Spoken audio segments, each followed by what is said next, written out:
എല്ലാവർക്കും വിനീത നമസ്കാരം. ശ്രീമദ് ഭാഗവതം ദശമസ്കന്ധമധ്യായം 14 ശ്ലോകം 19, 20, 21, 22 4 ശ്ലോകങ്ങള് ഇത് നമുക്ക് നോക്കാം. ബ്രഹ്മാവിന്റെ സ്തുതി തുടരണം.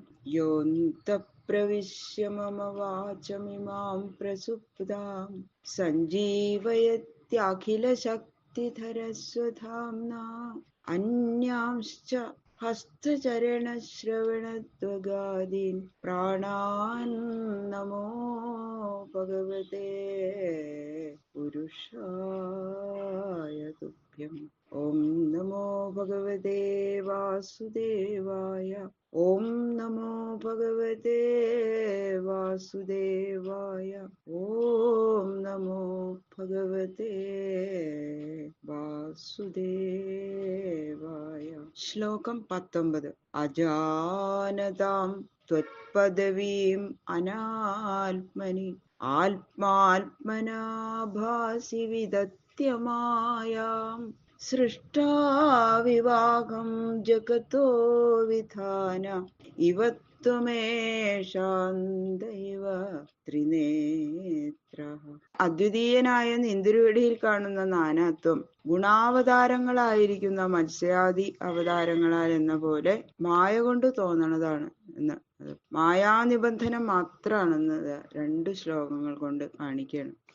ഭഗവാനെ, അവിടുത്തെ പരമാർത്ഥ സ്വരൂപത്തെ അറിയാത്തവരുടെ ദൃഷ്ടിയിൽ ഏകനായിരിക്കുന്ന അങ്ങ് പ്രകൃതിയിൽ അധിവസിക്കുന്നവനായിട്ട് ലോകത്തിന്റെ സൃഷ്ടികാര്യത്തെ നടത്തുമ്പോ ഞാൻ ബ്രഹ്മാവ് എന്ന പോലെ തോന്നുകയാണ്. അതാ പറയണത്. ഭഗവാനാണ് ഈ 3 ആളായിട്ടും ബ്രഹ്മാവായിട്ടും വിഷ്ണുവായിട്ടും ശിവനായിട്ടും സൃഷ്ടി നടത്തുന്നത്. പക്ഷേ ലോകത്തിന്റെ മുമ്പില് ഞാൻ ബ്രഹ്മാവ് എന്ന പോലെയും പരിപാലന വ്യാപാരം അങ്ങ് നടത്തുമ്പോ ഈ നിന്തിരുവടി തന്നെ വിഷ്ണു എന്ന പോലെയും സംഹാരം നടത്തുന്ന സമയത്ത് പരമശിവൻ എന്ന പോലെയും പ്രകാശിക്കണു എന്ന് മാത്രമേ ഉള്ളൂ. വാസ്തവത്തില് ഏകനായിട്ടുള്ള അങ്ങാണ് ഇതെല്ലാം നടത്തുന്നത്.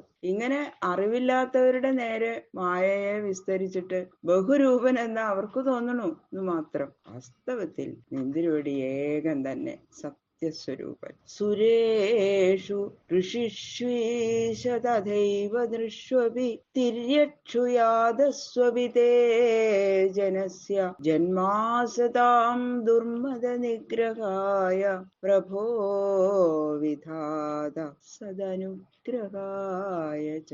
ഹേ പ്രഭു, ഹേ ഈശ്വര, ഹേ സൃഷ്ടികർത്താവേ, നിന്തിരുവടിക്ക് കർമാധീനമായിരിക്കുന്ന ജന്മമൊന്നും ഇല്ലെങ്കിലും സന്മാർഗത്തിൽ തെറ്റാതിരിക്കുന്ന സൽപുരുഷന്മാരെ അനുഗ്രഹിക്കാൻ വേണ്ടിയിട്ട് അവരെ നിഷ്കാരണമായിട്ട് ഉപദ്രവിച്ച് ലോകത്തെ ദുഃഖിപ്പിക്കുന്ന ദുർജനങ്ങളുടെ മതത്തെ നശിപ്പിച്ച് അവരെയും സന്മാർഗനിഷ്ഠന്മാരാക്കി തീർക്കാനും വേണ്ടി അവിടുന്ന് പല അവതാരങ്ങളും സ്വീകരിക്കണു.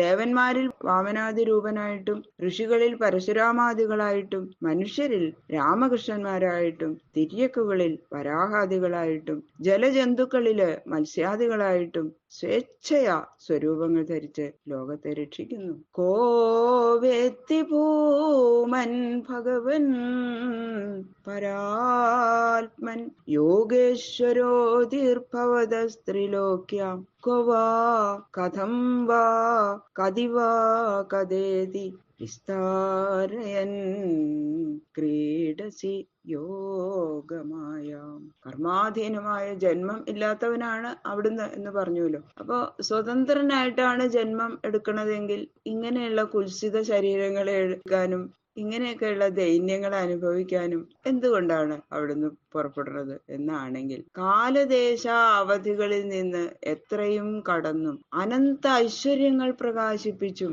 സകല ചരാചരങ്ങളിലും അന്തര്യാമി രൂപേണ വ്യാപിച്ചും അചിന്ത്യമായ യോഗ വൈഭവത്തോടു കൂടിയും ഇരിക്കുന്ന ഹേ ഭഗവൻ നിന്തിരുവടി, അങ്ങയുടെ സ്വരൂപശക്തിയെ ഏതുവിധം ഏതൊരു ദിക്കിൽ എത്രത്തോളം ഏതു സമയത്തിൽ പ്രകാശിപ്പിച്ചുകൊണ്ട് കളിക്കാനാണ് വിചാരിക്കുന്നത് എന്നും എവിടെ നിന്നാണ് ഇങ്ങനെയുള്ള ശക്തി ഉണ്ടാകുന്നതെന്നും ഏതേതു വിധം ലീലകൾ കൊണ്ടാണ് അങ്ങയുടെ ഭക്തജനങ്ങളെ അനുഗ്രഹിക്കാൻ അങ്ങ് വിചാരിക്കണതെന്നും ഈ 3 ലോകത്തിനുള്ളിൽ ആർക്കെങ്കിലും അറിയാൻ കഴിയോ? ഇല്ല, ആർക്കും അതറിയാൻ കഴിയില്ല. അതുകൊണ്ട് ഭഗവാനെ, അവിടുത്തെ മഹിമ വർണ്ണിക്കാൻ ഞാൻ ആരാ, തീരെ അശക്തനാണ് ഞാൻ എന്ന് പറയണു ബ്രഹ്മാവ്. തസ്മാദിദം ജഗദശേഷമസൽ സ്വരൂപം സ്വപ്നാഭമസ്തധിഷണം പുരു ദുഃഖം ത്വയ്യേവ നിത്യസുഖബോധതനാവനന്തെ മായാ ദൗത്യദവി സദിവാവഭാതി. അവതാരങ്ങൾക്ക് അചിന്ത്യമായിട്ടുള്ള മഹിമ ഉണ്ടെന്ന് സമ്മതിക്കാം. പക്ഷെ പ്രപഞ്ചം അസത്യമാണെന്ന് പറഞ്ഞത് സമ്മതിക്കാൻ പറ്റില്ല. എന്തുകൊണ്ടെന്നാൽ അസത്യമാണെങ്കിൽ സത്യമായി കാണപ്പെടാൻ കാരണം എന്താ എന്ന് ആർക്കെങ്കിലും ശങ്കയുണ്ടെങ്കിൽ അതിനെ പരിഹരിച്ചുകൊണ്ടാ പറയണത്. കാലദേശാദി അവസ്ഥകളിൽ നിന്ന് എത്രയും ദൂരെ ഇരിക്കുന്നത് കൊണ്ട് അപരിച്ഛിന്നനാണ് അവിടുന്ന്. നിത്യാനന്ദ ബോധസ്വരൂപനാണ് അവിടുന്ന്. അങ്ങനെയുള്ള ഭഗവാനെ, അവിടുത്തെ അധിഷ്ഠാനത്തെ ആശ്രയിച്ചിരിക്കുന്നത് കൊണ്ട് ഈ പ്രപഞ്ചം സത്യമെന്ന പോലെ പ്രകാശിക്കണു, അത്രയുള്ളൂ. ഭഗവാനെ കൂടാതെ ഈ പ്രപഞ്ചം മിഥ്യയാണ്. അങ്ങയുടെ അചിന്ത്യമായ ശക്തിയിൽ നിന്ന് ജനിച്ചതുകൊണ്ട് പ്രപഞ്ചത്തിന് പരമാർത്ഥ സ്വരൂപം ഇല്ല. അജ്ഞാന നിമിത്തം ഉള്ളതുപോലെ തോന്നുക മാത്രമാണ്. നിന്തിരുവടിയെ കൂടാതെ പ്രപഞ്ചത്തിന് യഥാർത്ഥ പ്രകാശമില്ല. സ്വപ്നം കാണുന്ന സമയത്ത് സ്വപ്ന പദാർത്ഥങ്ങളെ ഏതുവിധം അസത്യങ്ങളായിട്ട് അനുഭവപ്പെടുന്നുവോ അതുപോലെയാണ് അജ്ഞാനം നശിക്കുമ്പോ പ്രപഞ്ചവും അസത്യമാണെന്ന് അനുഭവപ്പെടും. സ്വപ്നത്തിൽ കാണുന്നതൊക്കെ സത്യമാണെന്ന് നിദ്രാസമയത്തിൽ തോന്നും, പക്ഷെ ഉണരുമ്പോ അത് മിഥ്യയായിട്ട് അനുഭവപ്പെടണല്ലേ.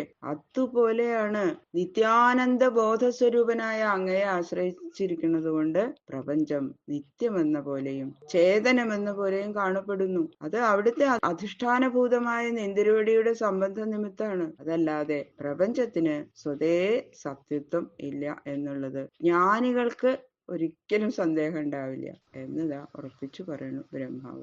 ബാക്കിയുള്ള ശ്ലോകങ്ങള് നാളെ നോക്കാം.